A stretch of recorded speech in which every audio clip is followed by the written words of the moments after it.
اعوذ باللہ من الشیطان الرجیم بسم اللہ الرحمن الرحیم۔ ہم نے کل آیت نمبر 14 تک پڑھا، لیکن وہی ہماری منڈے کی کلاس تھی تو ہم نے اسے بہت ہی جلدی گو تھرو کیا، جو ابھی میں نے 6 منٹ میں آپ لوگوں کو وہی بات سمجھایا تھا۔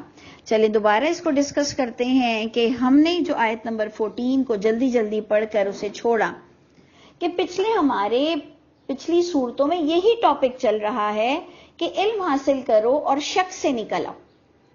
یہ شک کی وجہ سے بندہ اس کے اندر اعتماد کی کمی ہوتی ہے، اور اللہ تعالیٰ ہمیں پر اعتماد دیکھنا چاہتے ہیں دین کے معاملے میں، جیسے ہم دوسرے معاملات میں ایک ہمارے پاس ڈیسیشن پاور ہے، اور اگر جب ہم دین کے معاملے میں کنفیوز رہتے ہیں تو یہ یقین جانیے کہ اللہ کے یہاں بہت بڑی پکڑ ہو جائے گی کہ دین کے معاملے میں تمہارے پاس ایسی کنفیوژن کیوں تھی۔ تو یہ آیت کو دوبارہ دیکھیے، 14 آیت ہے کہ وَمَا تَفَرَّقُوا، فرقے نہیں ہوئے، نہیں فرقوں میں بٹے لوگ، إِلَّا مِن بَعْدِ مَا جَاءَهُمُ الْعِلْمُ، علم آنے کے بعد بندہ فرقوں میں بٹا۔ ان کا ریزن یہ بتایا گیا بَغْيًا بَيْنَهُمْ، یہ ان کی بس آپس میں گتھم گتھی ہو گئی، اور وہ بھی کس بات کی گتھم گتھی ہوئی کہ آیتیں تو سب کے پاس ایک جیسی ہیں، قرآن سب کے پاس ایک جیسا ہے، حدیثیں سب کے پاس ڈیفرنٹ تھیں۔ ایک نے کہا کہ یہ ضعیف ہے تو دوسرے نے کہا نہیں یہ جی مسنون ہے، ایک نے کہا کہ نبی ہری پگڑی پہنتے تھے تو دوسرے نے کہا نہیں جی سفید پہنتے تھے، پھر کچھ نہیں تو کہا آخری دنوں میں پھر نبی کا یہ طریقہ تھا، پھر اہل حدیث تو کہتا ہے کہ میں سب سے ہی بہتر ہوں۔ تو یہ چیزیں ہر دور میں ہو گئی ہیں، یہ اس دور کا تو ہمیں تھوڑا سا سب پتہ ہے، پچھلے دور میں بھی یہی چلتا رہا، جو اللہ فرماتے ہیں کہ علم آنے کے بعد ان کے جو نصاب، ان کا سلیبس بنا عالم بننے کا، یہ ایک دوسرے سے میچ نہیں کرتا تھا، اور جب یہ کسی کو گرانا چاہتے ہیں تو کہتے ہیں آپ کہاں کی عالم ہیں، آپ نے کہاں اسٹڈی کی ہے، بھائی اس بات سے تمہارا کیا لینا دینا، تم تو دوسرے مدرسے کے عالم کو ویسے بھی نہیں مانتے۔ اگر ہم کسی دوسرے مدرسے سے پڑھے ہوئے بھی ہیں تو تم نے تو اس مدرسے کو نہیں ماننا، تو پھر ہم سے یہ سوال کیوں پوچھ رہے ہو؟ تو اس سے ہم اپنا پورا دھیان اللہ کی کتاب پہ نہ دیں، کیونکہ یہ عالم کی ریس میں تم انسانوں کے جو ڈیفرنٹ سلیبس ہیں عالم بننے کے لیے، اس پر ہی آپ متفق نہیں ہیں تو ہم آپ کی ریس میں تو شامل ہو ہی نہیں سکتے ہیں۔ آپ کے لیے تو بڑے سے بڑا اسکالر بھی کوئی حیثیت نہیں رکھتا جنہوں نے اتنی کتابیں بھی لکھی ہیں، لیکن اگر وہ آپ کے حلقے کا نہیں، آپ کی جماعت کا نہیں، آپ کے فرقے کا نہیں، تو آپ کو تو اس کو پڑھنا بھی پسند نہیں کرتے ہیں، تو پھر ہم سے سوال کیسا؟ تو اس لیے غور کیجئے گا، پر اعتماد رہیے گا کہ دیکھیں آگے پوائنٹ یہ ہو رہا ہے کہ اگر اللہ نے ڈھیل کا فیصلہ نہ کیا ہوتا، یہ جو تم فرقوں میں بٹے ہو یہ اتنا بڑا جرم ہے، اتنا بڑا جرم ہے کہ اس کی انٹینسٹی اگر تمہیں ان لفظوں میں عقل مند ہونے کی حیثیت سے اگر تمہیں نظر نہیں آتی تو بس پھر اللہ کی حجت تو تم پہ تمام ہو چکی ہے کہ اللہ تعالیٰ کا جو یہ انداز ہے کہ فرقوں میں بٹنے والوں سے اللہ اتنے ناراض ہیں کہ اللہ کا سٹائل ہے کہ وَلَوْلَا كَلِمَةٌ سَبَقَتْ مِن رَبِّكَ، اگر تمہیں ڈھیل دینے کا فیصلہ اللہ نے پہلے نہ طے کیا ہوتا اِلَىٰ أَجَلٍ مُّسَمًّى، ایک مقرر مدت تک، تو لَقُضِيَ بَيْنَهُمْ، جیسے بَغْيًا بَيْنَهُمْ بہت امپورٹنٹ تھا نا کہ ہماری ساری گتھی سلجھ گئی کہ علم آنے کے بعد کیوں فرقے ہوتے ہیں، علم آنے کے بعد کیوں فرقے ہوتے ہیں، تو اللہ نے کہا ضد۔ تو پھر ہم نے اپنی لائف میں دیکھا کہ ہاں ضد نے تو بڑے بڑے گھر توڑوا دیے، ضد نے تو کئی ہیپی فیملیز تباہ و برباد کر دی، ضد نے تو واقعی ابلیس اور آدم والا قصہ بھی کریٹ ہو گیا۔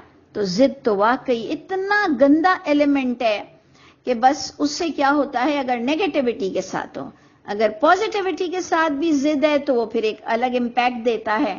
تو یہ ایک چلے الگ ڈسکشن ہے، لیکن جیسے بغیم بینہم بہت امپورٹنٹ پوائنٹ تھا، ایسے ہی لقضی بینہم بھی بہت امپورٹنٹ پوائنٹ ہے کہ اللہ تعالیٰ کے غصے کی شدت، انٹینسٹی ہمیں پتہ چلتی ہے کہ اللہ تعالیٰ بہت ناراض ہیں کہ اللہ فیصلہ کر دیتے، یعنی آخرت کے آنے سے پہلے ہی تمہیں سب کے سامنے عبرت کا نمونہ بنا دیتے۔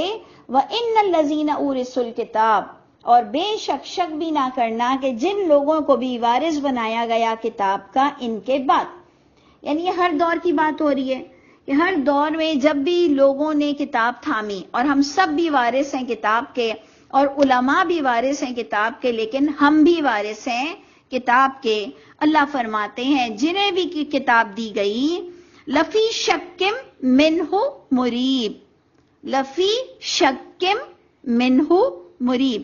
شک بھی لفظ آ رہا ہے، مریب بھی لفظ آ رہا ہے، اور آپ نے بھی پچھلا ہی یہ پڑھا تھا کہ میں نے آپ کو اس سے پہلے بھی بتایا تھا کہ دیکھیں 2 دفعہ شک کی ٹرمنالوجی آ رہی ہے کہ یہ اتنے تواتر اجماع کی وجہ سے اتنے کنفیوز ہو گئے ہیں کہ لفی شکم منہ مریب. البتہ یہ شک کی کیفیت میں رہتے ہیں، اس قرآن سے گہرے شک کی کیفیت میں رہتے ہیں. تو اس کا علاج کیا ہے؟ دیکھیں میں بھی اور آپ بھی جب اٹھے ہیں تو ہم نے یہی پوچھنا ہے نا کہ بھائی اس کا علاج کیا ہے کہ انہم لفی شک منہ مریب، کہ بے شک انسان جو ہے وہ شک کی کیفیت میں رہتا ہے، گہرے شک میں. تو ہمیں کہا جاتا ہے کہ بلڈ ٹیسٹ کرا لو، اپنا اور بھی دوسرے ٹیسٹ کروا لو. اگر تمہیں شک ہے کہ تمہیں کینسر ہے یا تمہیں ڈائبٹیز ہے یا جو تمہیں واٹ ایور جو بھی کچھ ہے، تو ہمارے ابھی اس علاج کا کیا علاج ہے، اس بات کا کیا علاج ہے کہ انسان کیا ساری زندگی شک کی کیفیت پہ رہے گا اور یہ کہے گا اللہ کرے مجھے اچھے لوگ مل جائیں، اللہ کرے کہ تم جو بول رہی ہو وہ سچ ہو، اللہ کرے کہ جو ہم قرآن میں پڑھ رہے ہیں ایسا ہی ہو. ایسے اللہ نے ہمیں اس لیے اتنا کنفیوز پیدا کیا. آپ تو اپنے بچوں کو ایسا کنفیوز نہیں دیکھنا چاہتے. آپ نے تو تھوڑی سی تعلیم دی ہے تو آپ بچوں سے بڑے ناراض ہوتے ہیں کہ میں نے تمہیں اس لیے اتنا پڑھایا لکھایا کہ تم کسی نتیجے پر نہ پہنچ سکو، تمہارے پاس کوئی ڈیسیشن پاور بھی نہ ہو. تو یہ دیکھ لیجئے گا کہ اللہ کتنے ناراض ہیں کہ اللہ فرماتے ہیں کہ بندہ اختلافات میں فرقوں میں پڑ جاتا ہے کیونکہ وہ اجماع تواتر سے برائیوں کے آفیشیل ہونے سے حق کو سمجھ نہیں پاتا ہے اور گہرے شک میں مبتلا رہتا ہے، جس کا حل صرف یہی ہے کہ پچھلا بھی ہمارا عربک کو بہت فوکس کیا گیا کہ آپ کو ایک بیسک عربک سے اللہ کی کتاب کو سمجھنا ہے. چلے عربک نہ بھی سمجھیں تو جو نیچے ترجمہ لکھا ہے اس کو کنفرم کر لیں کہ اس کا اوریجن کیا آ رہا ہے، اور یہ جو آیت بنی اور اس کا جو ترجمہ بنا اس کو آپ مجھے صرف سیٹ کر دیں. تب بھی جیسے آپ لائر نہیں ہیں لیکن جب ہم لا کی بک پڑھتے ہیں تو ہم ایک نتیجے پر پہنچتے ہیں کہ نہیں میں نے پڑھا، جبکہ میں لائر نہ ہوں لیکن اگر میں نے پڑھا ہم کہتے ہیں نہیں یہ تو اس میں ہے کہ یہ جائز ہے، یہ کر سکتے ہیں. ہم جو بھی کچھ کر رہے ہوتے ہیں ہم بک پڑھنا اگر آ جائے تو ہم ایک حقیقت میں آ جاتے ہیں. تو کم از کم اتنا ہو جائے کہ ہم اس گہرے شک کی کیفیت میں سے نکلیں. ان علماؤں کو جو ہم نے ان کی مونوپولی میں، ان کی اجارہ داری میں ان کو چھوڑ رکھا ہے، ہم اپنے فیصلے خود کیا کریں. یہ آیت دیکھ لیجئے، بہت امپورٹنٹ ہے کہ اللہ کی ملاقات پر آپ اور میں اگر پورے اعتماد نہیں ہوئے، اور اگر میں نے اور آپ نے کہا کہ اللہ مجھے تو پتہ ہی نہیں چلا، اللہ تعالیٰ میں کیسے سمجھتا، مجھے تو سمجھ ہی نہیں آ رہا تھا، تو دیکھ لیجئے گا کہ اللہ تعالیٰ فرماتے نہ میں نظر رحمت کروں گا اور نہ بات کرنا اللہ پسند کریں گے. باقاعدہ یہ ٹرمنالوجی قرآن میں ہے کہ اللہ کلام تک نہیں کریں گے. اور آپ کو سورہ قاف، ایک تو کہف ہے نا، آپ کو سورہ قاف میں آگے ملے گا کہ اللہ تعالیٰ فرمائیں گے میرے آگے جھگڑا ڈالنے کی ضرورت نہیں، میں نے تمہاری طرف کتاب بھیج دیا تھا، کوئی جھگڑا میری طرف نہ ڈالے، انہیں لے جاؤ یہاں سے. تو اللہ تعالیٰ مجھ کو اور آپ کو اپنے محبوب بندوں میں شامل کر لے. پروردگار ہم جہاں کہیں غلطی پر ہیں لیکن اللہ تعالیٰ ہم اس وقت آپ کو سمجھنے بیٹھتے ہیں اور ہم وعدہ کرتے ہیں کہ جو ہمیں صحیح لگے گا وہ ہم کریں گے. ہمیں کسی بڑے سے بڑے اجماع تواتر کی بھی کوئی فکر نہیں ہے، ہمارے لیے آپ کافی ہیں. تو انشاءاللہ جب آپ کہیں گے حسبی اللہ تو آپ کی اور میری قبول ہوا کرے گی. اللہ کرے کہ دنیا بھی ہمارے لیے آسان ہو جائے. اب جناب بڑی خوبصورت بات آپ کو آگے بھی ملے گی. فَلِذَالِكَ فَادْعُوا، یہ اللہ اپنے نبی کو حکم دے رہے ہیں. فَلِذَالِكَ فَادْعُوا، دیکھیں پلیز کنسنٹریٹ کریں ایک ایک لفظ پر.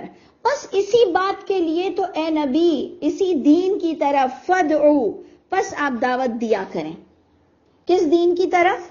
جو الیہ من ینیب تھا، اللہ یجتبی الیہ من یشاء، اللہ چنتے ہیں جسے چاہتے ہیں، رہنمائی کرتے ہیں جو متوجہ ہوتا ہے۔ تو اے نبی فرقوں میں مت بٹیے گا، آپ علم حاصل کیجئے، آپ شک کی کیفیت سے نکلیے، اور بس جب آپ کو علم سے کنفرم ہو جائے کہ یہی بات لکھی ہوئی ہے تو فَلِذَالِكَ فَادْعُوا، جب آپ کو کنفرمیشن مل جائے کہ 100 بار پڑھنے کے بھی بعد میں اسی انجام کو پہنچا ہوں کہ یہی لکھا ہے، فَلِذَالِكَ فَادْعُوا، بس اسی بات کی طرف، اسی کتاب کی طرف، اسی دین کے لیے اے نبی آپ نے دعوت دینی ہے۔ فَاسْتَقِمْ وَاسْتَقِمْ، آپ کو بھی اسی پر ثابت رہنا ہے، یعنی یہ دین اللہ کا ہے، آپ کا نہیں ہے۔ اے نبی آپ بھی ریسٹرکٹڈ ہیں، آپ کو بھی قائم رکھنا ہے، قائم رہنا ہے، کما امرتا، جیسے جو حکم دیا گیا ہے آپ کو بھی۔ تو بتائیے کہ ہم تو نبی ہی کے حکم کی کوئی کتاب لے آئے ہیں اور ہم کہتے ہیں نبی نے کہا تھا یہ کرو یہ کرو یہ کرو، اور وہ کتاب میں موجود نہیں ہے۔ تو یہ کیا کوئی نیٹ ورک ہے جو آپ کو قرآن کی امپورٹنس سے دور کر رہا ہے، آپ پر اور زیادہ کام ڈال رہا ہے، آپ کے دین کو اور بڑھا رہا ہے، کہ جس کی وجہ سے آپ اس پیور دین سے دور ہو جائیں؟ بھائی اب میرا تو دماغ ایسے ہی چلے گا کہ شاید کوئی یہ چاہتا ہے کہ ہم قرآن کی امپورٹنس سے دور ہو جائیں، اور یہ جو اس کے تھوڑے سے کام ہیں وہ ہمارے لیے اتنا بڑا دین کر دیں کہ جی نبی نے یہ بھی کہا تھا، یہ بھی کہا تھا، وہ بھی کہا تھا، جو قرآن سے ثابت نہ ہو۔ تو غور کیجئے گا کہ اللہ نبی کو بھی کہہ رہے ہیں اسی دین کی طرف آپ نے دعوت بھی دینی ہے، آپ کو بھی ثابت قدم رہنا ہے، جیسے جو حکم دیا گیا ہے آپ کو۔ وَلَا تَتَّبِعْ أَهْوَاءَهُمْ، مت فالو کیجئے گا ان کے احوا کو۔ ہم نے اس سے پہلے بالکل یہی آیتوں کو خوب سمجھانے کی کوشش کی تھی کہ احوا علم کا اپوزٹ ہے، اوتھینٹک کا اپوزٹ ہے احوا، یعنی جو نان اوتھینٹک ہے، جو دین میں، قرآن میں، وحی میں، اور اگر آپ کو یاد ہو تو سورہ شورا کا ٹاپک ہے وحی۔ اے نبی آپ کو وہی ہوئی ہے جیسے نوح کو ہوئی، اور سارے نبیوں کے نام لیے گئے، ابراہیم، موسیٰ، عیسیٰ۔ وَلَا تَتَفَرَّقُوا، دیکھو فرقوں میں مت بٹنا، یہ وہی ہے جو پچھلے انبیاء کرام کو دی گئی۔ تو دیکھ لیجئے کہ دوبارہ مجھ کو اور آپ کو بھی کہا جا رہا ہے وَلَا تَتَّبِعْ أَهْوَاءَهُمْ، اے نبی نان اوتھینٹک باتوں کی بالکل اتباع مت کرنا۔ آپ کو پتا ہے میں ہمیشہ یہی ہوں، ہماری وہ پرانی آیت ہے جو ہمیں جس نے بوسٹ کیا تھا کہ مجھ میں اتنی طاقت ہے کہ تم مجھے مجبور نہیں کر سکتے۔ نہیں تو اگر اتنی طاقت اللہ نے دی نہیں ہے تو اللہ نے مجھے کیوں کہہ دیا کہ اتباع مت کرنا؟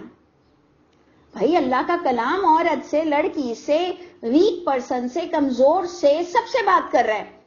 اللہ کہہ رہے وَلَا تَتَّبِعْ أَهْوَاءَهُمْ، بالکل کہنا نہیں ماننا ان کا۔ اس سے پتا چلا اللہ نے آپ کو کتنا پاورفل بنایا ہے۔ اللہ اپنے نبی کو بھی کہہ رہے ہیں کسی کی اتباع نہیں کرنی اگر وہ نان اوتھینٹک ہو۔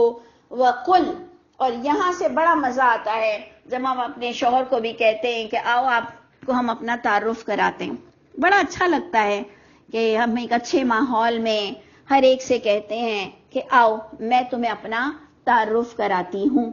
تو آپ بھی دیکھیے گا کہ آپ کو بھی مزہ آئے گی۔ مجھے بہت اچھا لگتا ہے جب میں یہ آیت پڑھتی ہوں تو ایسے لگتا ہے کہ میں لوگوں کو اپنا تعارف کرا رہی ہوں، جبکہ یہ تعارف اللہ کے نبی اللہ کے حکم سے اپنا کرا رہے ہیں۔ تو جب وہ اللہ کے نبی خود کا تعارف کرا رہے ہیں تو گویا میں بھی اپنا تعارف آپ کو کرا رہی ہوں کہ فضول ٹائم خراب نہیں کرنا ہمارے ساتھ۔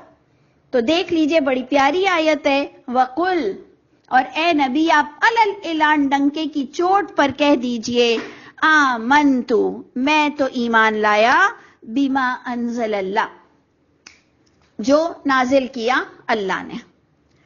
اے نبی آپ کلیئر کہہ دیجئے کہ میں ایمان لایا جو اللہ نے نازل کیا۔ اور ابھی دیکھ لیجئے آپ کی پچھلی آیت کیا تھی؟ وَلَا تَتَّبِعْ أَهْوَاءَهُمْ، کہنا بالکل نہیں ماننا ہے۔ جو نان اوتھینٹک بات کرے گا، جو قرآن سے ہٹ کر بات کرے گا، so sorry, very sorry, I am sorry, میں آپ کی بات نہیں مان سکتی ہوں کیونکہ میرے دین کا یہ تقاضا ہی نہیں ہے. آپ اپنے دین کے ساتھ، میں اپنے دین کے ساتھ، اب چاہے وہ گھر کے لوگ ہوں، چاہے باہر کے لوگ ہوں، چاہے بیٹی لینے آئے ہوں، چاہے محلے دار ہوں. بھائی دیکھو سن لو کہ اللہ کے نبی نے بھی یہی کہا تھا، ہم بھی یہی کہہ رہے ہیں. آمنتو بما انزل اللہ، نمبر 1 ہم تو ایمان لاتے ہیں، میں ایمان لایا صرف جو اللہ نے نازل کیا ہے، من کتاب میں سے جو باتیں ہیں. نمبر 2 وَأُمِرْتُ، مجھے آرڈر دیا گیا ہے، مجھے حکم دیا گیا ہے، لِأَعْدِلَ بَيْنَكُمْ، میں نے عدل کرنا ہے تمہارے درمیان، جو اللہ بولیں گے وہی ہوگا. نمبر 3 اللہ ربنا وربکم، میں کوئی انوکھی بات نہیں کر رہی ہوں، اللہ ہمارا بھی پالنے والا ہے، تمہارا بھی پالنے والا ہے. آپ اس بات کو مانتے ہیں؟ سامنے والے سے ہم کو پوچھنا ہے. میں آپ سے کہہ رہی ہوں نا، یہ بڑی خوبصورت آیت ہے. جب ہم گھر میں بھی یہ باتیں کرتے ہیں تو ہمیں بڑی مزے سے اچھا لگتا ہے کہ دیکھو بھائی میرا تعارف سن لو کہ میں انزل اللہ کے مطابق چلوں گا، میں اس کے مطابق عدل کروں گا. اللہ ہمارا بھی پالنے والا ہے، تمہارا بھی پالنے والا ہے، یہ تمہیں قبول ہوا؟ کہاں بالکل. لنا اعمالنا ولکم اعمالکم، ہمارے لیے ہمارے عمل، تمہارے لیے تمہارے عمل. اگر تم اور ہم میں کوئی کانفلکٹ ہے، آپ ہم کو دلیل سے ہماری اصلاح کر دو. اگر آپ کے پاس دلیل کسی اور کتاب کی ہے، آپ اپنی کتاب کے ساتھ، آپ کا عقیدہ آپ کو مبارک ہو. ہم اپنے عقیدے کے ساتھ ہیں، قرآن کے ساتھ. لنا اعمالنا ولکم اعمالکم لا حجت بیننا وبینکم، کوئی جھگڑا نہیں ہے ہمارے درمیان اور تمہارے درمیان. یہ بڑی پیاری بات ہوتی ہے جو آپ ویری فرسٹ ڈے کسی کو بھی بتا دیں. بھائی دیکھو بیٹی چاہیے تو ہم یہ لوگ ہیں، محلے میں دوستی رکھنا ہے ہم یہ لوگ ہیں، اگر میاں بیوی کا رشتہ ہے تو ہم ایسے ہیں. تو آپ غور کر لیجئے کہ بھائی بہنوں کو سب کو پتا ہو کہ ہم کون ہیں. اور بڑے خوبصورت مجھے یہ سٹینڈرڈ اور سٹیجز لگتے ہیں کہ لا حجت بیننا و بینکم، یہ بات بڑی پیاری ہے. بھئی جھگڑے مت ڈالو نا، کوئی جھگڑا نہیں ہمارے درمیان اور تمہارے درمیان. اللہ یجمع بیننا، اللہ وہ جمع کریں گے ہم سب کو. بھئی اتنی تو بات سب مانتے ہو نا کہ اللہ ربنا و ربکم، تمہارا اور ہمارا پالنے والا اللہ ہے. تو پھر لنا اعمالنا ولکم اعمالکم، پھر یہ تم غلط تم صحیح ایسے نہیں کرو. پھر جو جیسے چل رہا ہے آپ اس کو ایک اچھے ماحول میں بات کر سکتے ہو تو کرو. زور سے شور مچا کے یہ مت سمجھنا کہ آپ کے شور سے کوئی ڈر جائے گا، آپ کے تیز بولنے سے کوئی ڈر جائے گا. کیوں؟ کیونکہ قرآن نے ہمیں کہا ہے وَلَا تَتَّبِعْ أَهْوَاءَهُمْ، کہنا نہیں ماننا ہے تو اب ہم کیا کریں؟ چیختے ہو تو چیختے رہو، لیکن اتباع تو ہم نہیں کریں گے نا تمہاری خواہشات کی، جو قرآن سے ہٹ کر باتیں ہوں اور تم چاہو کہ ہم اس دین پہ چلیں، تو ایسا نہیں ہو سکتا ہے. اور اس سے پہلے کی کیا بات تھی؟ شک کی کیفیت میں مبتلا مت ہونا. جو علم حاصل کرے گا تو انشاءاللہ تعالی وہ اتنا سٹینڈ لے سکتا ہے اور اللہ جمع کریں گے ہمارے درمیان. وَإِلَيْهِ الْمَصِيرُ، کیونکہ اسی اللہ ہی کی طرف لوٹ کر جانا ہے. اس لیے ہم آپ کی نہیں مان رہے، اللہ کی مان رہے ہیں. ہمیں آپ بھی بہت پیارے ہو، ہمیں آپ سے بھی بہت محبت ہے، لیکن کیا کریں، اللہ کے پاس جانا ہے اور اللہ ناراض ہو جائیں گے تو دنیا بھی خراب آخرت بھی خراب ہوگی. تو دیکھ لیجئے گا کہ جو ہم نے پچھلی آیتوں میں پڑھانا کہ دشمن بھی دوست بن جائیں گے، یقین جانیں جو آپ سے دشمنی کرتا ہے وہ دوست بنے گا، کیونکہ یہ بات اللہ کی ہو رہی ہے کہ اللہ ہمارا رب بھی ہے تمہارا رب بھی ہے. ہمیں قرآن سے یہ مل رہا ہے، قرآن تم بھی پورے رمضان پورے دن پوری رات پورے نمازوں میں تم بھی یہی پڑھتے ہو، بلکہ تمہارے پاس ایکسٹرا کتابیں ہیں جو ہم نہیں مانتے ہیں. ہمارے پاس تو کوئی ایکسٹرا کتاب ہی نہیں ہے، ہم سے تو تم جھگڑا ڈالو ہی مت، ہم تو بنسبت تمہارے بڑے مسکین ہیں، ہم مسکین لگ رہے ہیں، ہمارے پاس کوئی اور کتاب نہیں ہے، تمہارے پاس ایڈیشن کتاب ہے جو ہم نہیں مان رہے ہیں. بڑا خوبصورت لمحہ ہے. اور اب جناب آپ نے اس آیت کو دیکھنا ہے جو بڑی غضب کی ہے. اللہ فرماتے ہیں اتنا کچھ اپنا بتانے کے بعد، اتنا تعارف کرانے کے بعد، والذین یحاجون فی اللہ، وہ لوگ جو حجت بازی کریں اللہ کے معاملے میں، من بعدی، اس کے بعد بھی اگر یہ قرآن کے معاملے میں، وحی کے معاملے میں حجت کریں، مستجیب لہ، جو کہ قبول ہو چکی ہے، قبولیت کی جا چکی ہے، لبیک کہا جا چکا ہے اس کتاب کے لیے۔ اب آپ دیکھ لیجئے کہ یہ کسی منافق کی تو بات ہی نہیں ہو رہی، ہمارے گھر والوں کی، ہمارے اپنے مسلمانوں کی، ہمارے علماء کی بات ہو رہی ہے کہ کیا تم نے قرآن کو مانا؟ کہیں گے جی بالکل مانا۔ کیا تم قرآن کو عزت دیتے ہو؟ جی بالکل دیتے ہیں۔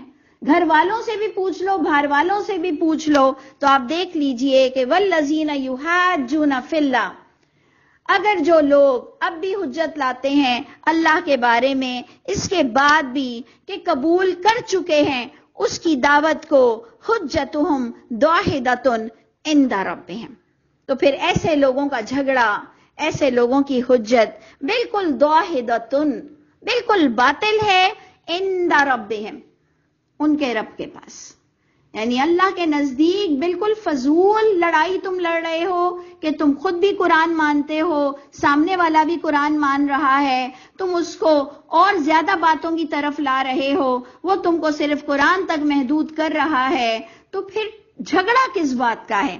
لا حجت بیننا و بینکم، کوئی جھگڑا تو نہیں ہونا چاہیے نا۔ تو آپ نے دیکھا کتنی خوبصورت آیت ہے جو سورہ شورا کی، جو عام نظر سے کبھی نہیں اتنی گزرتی، اتنا خوبصورت خزانہ ہے اس سورہ شورا میں، لیکن آپ دیکھ لیجئے کہ لوگوں کے کانوں میں اس کی آیتیں بہت زیادہ نہیں جاتی ہیں۔ اللہ فرماتے ہیں ایسوں کا جھگڑا بالکل باطل ہے ان کے رب کے پاس، بلکہ ایسے جھگڑنے والوں کا انجام کیا ہوگا کہ وَعَلَيْهِمْ غَضَبٌ، ایسے لوگوں پر غضب آئے گا، اللہ کا غصہ اترے گا، وَلَهُمْ عَذَابٌ شدید، اور ان کے لیے شدید عذاب بھی ہے۔ اللہ تعالیٰ میں اور آپ جہاں کہیں غلطی پر ہیں، اور اللہ تعالیٰ ہمیں بہترین طریقہ عطا فرما دیجئے یہ بات کرنے کا۔ اس کے بعد قیامت کا ٹاپک آئے گا، انشاءاللہ اس کو کل ہم ڈسکس کریں گے۔ آج کے لیے اتنا ہی کافی ہے۔ السلام علیکم ورحمۃ اللہ وبرکاتہ۔